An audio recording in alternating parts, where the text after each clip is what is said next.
Well, the IEBC will hold a stakeholders meeting tomorrow with observer groups in the country in a consultative forum to share insights on several issues central to the fresh presidential election.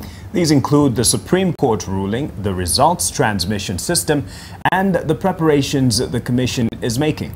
Meanwhile, the presidential candidate of the Third Way Alliance, that's Ekuro Aukot, has written to the Commission seeking a meeting and challenging its decision to include all the 8 contestants who participated in the August 8th election to take part in the fresh election. Andrew Cheng with more details.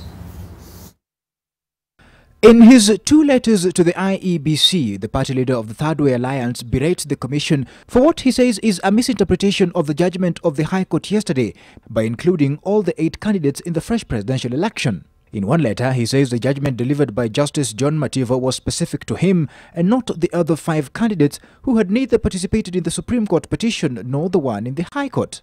In a statement yesterday, the Commission said that following the High Court judgment, it would allow all the 8 candidates who participated in the August 8th election to take part in the fresh one scheduled for the 26th of October. Its decision appeared to be based on this section of the ruling. To avoid an interpretation that may lead to absurd results, it is my view that the 60 days period may not be adequate for fresh nominations. Hence, the logical conclusion, which to me would serve public interest, is that those who participated in the invalidated elections do qualify to contest in the fresh election. Aukot, however, feels that the other candidates should have been in the petition if they wanted to take part in the fresh election.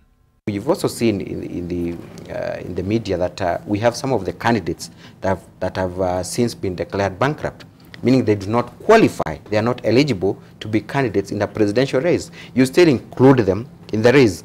Again, that's a problem, and someone will easily move to the Supreme Court or even to the High Court to challenge that gazettement.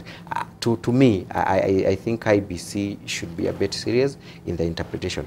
He is now seeking to meet the Commission to discuss all these issues, including the Commission's state of preparedness and the measures the Commission is taking to address the irregularities and illegalities that were pointed out by the Supreme Court in its judgment. The Commission now faces the task of the additional candidates it has to deal with. There is the confusing situation surrounding the candidature of NASA leader Raila Odinga. The Commission still insists that Odinga has not formally withdrawn from the race because he has not filled Form 24A.